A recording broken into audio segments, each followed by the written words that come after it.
여러분 안녕하세요. 오롱장입니다. 오늘은 또 둔촌주공 관련된 기사 한번 읽어보도록 할게요. 둔촌주공에 대한 얘기는 제가 굉장히 오래 했었는데요. 왜 오래 했냐면 여기가 이게 대단지예요. 입지도 좋아요. 근데 이런 얘기는 다 아시잖아요. 주변에 이거 분양 기다리는 분들 되게 많았었거든요.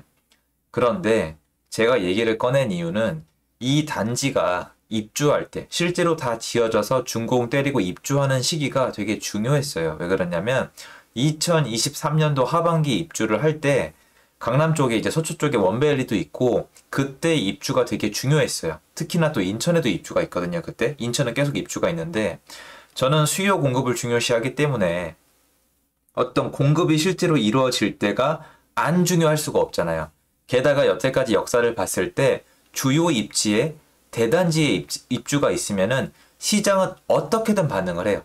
대표적인 예가 2018년도 끝부분부터 2019년까지 있었던 헬리오시티 입주가 분명히 시장에 큰 영향을 줬죠. 누군가한테는 기회였고 누군가한테는 위기였죠. 헬리오시티 입주할 때 끝났다, 망했다, 위기 조장하신 분들 지금 그냥 다 잊어버리셨잖아요.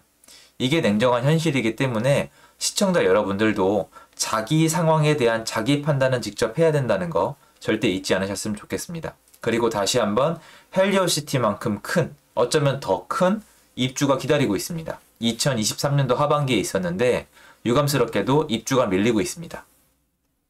입주가 밀린다는 기사가 나왔는데 문제가 또 생겼어요. 기억하시는 분들 계실까요? 둔촌주공. 그때 당시에는 제가 분명히 느끼는데, 그때 당시에는 둔촌주공이 제때 입주가 어려울 수 있다는 제 얘기를 했을 때, 전혀 그게 중요한 이슈가 아니었어요. 집중을 안 하셨다는 게 아니라, 제가 얘기하면서도 제가 아직 그게 중요한 이슈가 아니라고 생각을 했어요. 관심도 없으셨는데, 그때 한 1년 정도 연장되지 않겠냐라고 말씀을 드렸어요. 그리고 요건 분명히 합시다. 저는 그때 전혀 몰랐어요. 맞출 수가 없는 거죠. 그냥 저는 경우의 수를 다 보고 제가 최대한 경우의 수가 높다고 하는 곳에 제가 원하면 제 계산이 끝나면 베팅을 하는 거지 미래를 못 맞춘단 말이에요. 그런 거를 막 이렇게 할 마음은 없습니다. 여기 보면은 이 문제가 점점 더 확대가 되고 있어요. 근데 이 전체 내용을 다 읽어드리면 굉장히 여러분이 이게 그렇구나 라는 생각이 들 수도 있지만 이 안에 있는 내용 중에 일부는 제가 아는 내용과 약간 다른 것도 있는데요. 누가 맞는지는 모르겠어요. 근데 제가 왜 이렇게 얼버무리냐면은 포인트가 하나예요, 여러분. 그러니까 다 읽으실 필요가 없이 이게 A가 B가 C가 D가 이랬구나가 아니라 이거 돈 때문에 그래요. 돈 때문에 그렇고 분양가 상한제 때문에 그래요. 분양가 상한제가 문제인 것이죠. 재개발 재건축 현장은 분양가 상한제가 문제죠. 왜 그러냐면 조합원들이 부담하는 그 액수가 달라지기 때문이에요. 그러니까 분양가 상한제 얘기를 제가 어디서 꺼냈죠? 광주 아이파크 사건 때 꺼냈죠. 분양가 상한제가 없었으면은 괜찮을 것이다 이렇게 말씀을 드렸는데 사실은 얘는 지금 분양가 상한제가 적용이 되죠. 그리고 광주 아이파크는 분양가 상한제가 적용이 안 돼요. 안 됐을 당시에 지었잖아요. 근데 제가 말씀드렸다시피 문제가 뭐냐? 이게 시공, 건설사 쪽에서 조금만 일하신 분들은 알 텐데 제가 광주의 아이파크 사건을 욕한 이유가 제일 큰 이유가 뭔지 아세요? 물론 제가 진상규명을 안 한 사람이기 때문에 저는 여기를 옹호할 마음이 전혀 없어요. 완전 잘못했어요. 처벌받아야 되는데 저는 앞으로 이 사건을 막기 위해서는 아이파크만 처벌하는 게 아니라 구조적 문제가 없었는지 보라고 말씀을 드렸던 건데 여러분 대형 건설사는 어떤 수익 구조를 가지고 있을까요? 건설 현장이 광주 아이파크 하나였을까요? 아니면 전국에 펴발라 놨을까요? 당연히 전국에 펴발라 놓죠. 공사 일정을 쭉 정해요. 그렇게 해서 하도급 업체를 돌립니다. 그러면서 하도급 업체의 단가를 깎습니다. 이거 지금 시공해 보신 분들 있으면 제 말이 틀린지 댓글을 달아주세요. 이렇게 합니다. 그래서 대형 건설사가 무서운 거죠. 하도급 업체는 그 대형 건설사의 하도급을 받기 위해서 다 받고 단가도 맞춰주고 일을 계속 받기를 원해요. 그래야 돈이 남거든요. 왜? 자본주의를 이해하고 있는 시공사는 하도급 업체가 어쨌건 적자가 나게 만들진 않아요. 계속 적자가 나게 만들진 않아요. 먹고 살게 해줍니다. 근데 문제는 뭐냐? 모든 건설 현장에서 흑자가 나게 해주는 게 아니고요. 심지어 놀랍게도 이 대형 종건, 대형 건설사도 모든 이 현장에서 흑자를 남기지 않습니다. 다 합쳐야죠. 건설 현장이 20개면은 20개를 합쳐야 되는 거예요. 그러니까 이런 거죠. 야, 우리가 건설 현장에 A, B, C, D, E가 있잖아. 네. 너 하도급 받을 거야, 안 받을 거야? A 이 현장이 이거 단가가 너무 낮으세요. 저희 이렇게 마무리 못 해요. 아, 그래? 그럼 너네 맞지 마. 대신에 너네 하도급 이거 B, C, D 있지. 이것도 빼. 아니, 그걸 왜 빼요, 사장님? A 현장만 뺄게요. A 현장만 단가가 안 맞고요. B, C, D는 저희 단가가 맞아요. 그러니까 B, C, D는 제가 할게요. A만 빼주세요. 가. 네? 가라고. 왜요? A 현장만 안 하겠다고 말씀드렸지 제가 뭐라고 했습니까? 아니, 가라고. 알았으니까 가라고. 위법이야? 지금 내가 위법하고 있어? 가라고. 사장님 죄송해요. A도 할게요. A? A 적자난다며. 아니에요. 할게요. 어떻게 할 건데? 할게요. 저희가 알아서 할게요. 저희가 단가 알아서 맞출게요. 난 분명히 얘기했어. 이 단가에 하는 거야. 알겠습니다. 그 A 현장에 걸린 게 광주의 아이파크가 아니라고 장담할 수 있으세요? 전 말씀드렸잖아요. 제가 모른다고. 진상규명은 못하지만 그것도 봐야죠. 왜 거기 실제로 공사를 한 하도급 업체가 그렇게 허둥지둥 단가를 아끼려고 했는지 봐야죠. 근데 광주에 있는 아이파크는 분양가 상한제 적용을 안 받았죠. 그 문제가 없다고 생각하실 수가 있겠지만 아이파크의 건설 현장과 그 하도급 업체의 건설 현장은 거기만 있는 게 아니고요.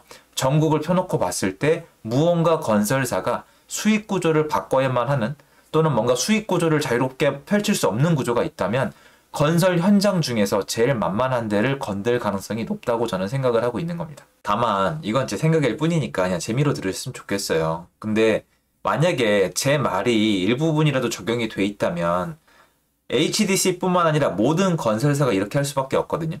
그러니까 건설 현장이 되게 여러 개면은 전반적으로 자기들 분양가를 마음대로 못하고 수익 구조가 나빠진다면 그리고 여러분 제가 분양가 상한제가 크다고 말씀을 드렸지만 건축을 해보시면 지금 인건비 그리고 안에 들어가 있는 원자재 가격 같은 경우에는 아무도 신경 안 쓰지만 다 올라가고 있잖아요.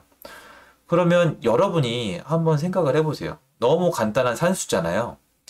분양가 상한제 때문에 내가 지은 원하는 만큼 아파트 값은 절대 못 받아요. 절대 못 받는데 인건비 오르고 원자재비 오르고 그러니까 내가 들어가야 되는 돈은 늘어나는데 아파트 값은 한정돼 있으면 어떻게 하시겠어요? 이거 너무 쉽잖아요. 돈을 어디서 아끼겠어요? 원자재에서 아끼든 인건비에서 아끼든 해야 될 거 아니에요. 그런데 이게 분양가 상한제가 적용이 된 단지가 있고 적용이 안 된 단지가 있을 거 아니에요. 그러면 여러분은 건설사면은 분양가 상한제가 적용된 단지에서는 아끼고 분양가 상한제가 적용이 안 된 데서는 안 아끼고 이렇게 하시겠어요? 다 섞어서 평균을 낼 거 아니에요. 이런 문제를 갖고 있으면은 제 얘기는 HDC뿐만 아니라 모든 건설사가 이런 구조를 가지고 있을 확률이 분명히 있다는 거죠. 그러니까 우리가 미리 알고 이번에 당연히 처벌을 받아야 되고 100% 잘못했지만 다 완전히 잘못했지만 하지만 그 안에 문제에 대해서 잘 분석을 해봐야 앞으로 이런 사고를 막을 수가 있다는 거예요. 그리고 광주 사건 이후로 건설사만 조지면 이 준공이 여기만 이럴 것 같으세요, 여러분? 분양 미루고 제가 예전에 분양 미룬다, 준공 미룬다, 후분양 노린다 말씀하시면은 다 댓글에 이렇게 다셨잖아요. 내가 아는 단지는 잘만 짓는다. 여기 입주 많은데 크크크 이러셨잖아요. 큰 것을 보자고요. 이 주택 공급이라는 큰 그림을 보면은 이런 사건이 계속 나비치는데 이게 지금 둔촌주공이 이런 게 아니고 둔촌주공이 갖는 의미가 크고 2023년도 하반기 얘네가 차지하는 비중이 워낙 크기 때문에 가시화가 된 거지 이런 단지들은 계속 있었어요, 여러분. 그런데 지금 총괄적으로 합쳐보세요. 건설사는 돈을 벌 수 있는 구조가 굉장히 불리해지고 있어요. 분양가 상한제가 있으니까 내가 지은 아파트를 받을 수 있는 가격에 한정이 되어 있는데 원재재랑 인건비랑 그리고 세금도 사실 자기들 편은 아니죠. 이게 계속 올라가고 수분양자들이 대출이 안 나오니까 점점 불안해합니다. 그래서 대출 한도에 맞추려고도 하고 이러나 저러나 골치가 굉장히 아픈데 사건 사고가 터지니까 이런 구조에 대해서 들여다봐주는 게 아니라 건설사를 조지면서 뭔가 규제를 계속 가해서 안전을 강화하기 위해서 제가 예전 영상에서 안전 이꼴 돈이라고 말씀드렸죠. 사람이 더 중요하다는 걸 저도 인정합니다. 근데 안전은 돈으로 해결이 가능한 게 여기에요. 그럼 돈 더 들어가죠. 그럼 어떻게 하시겠어요?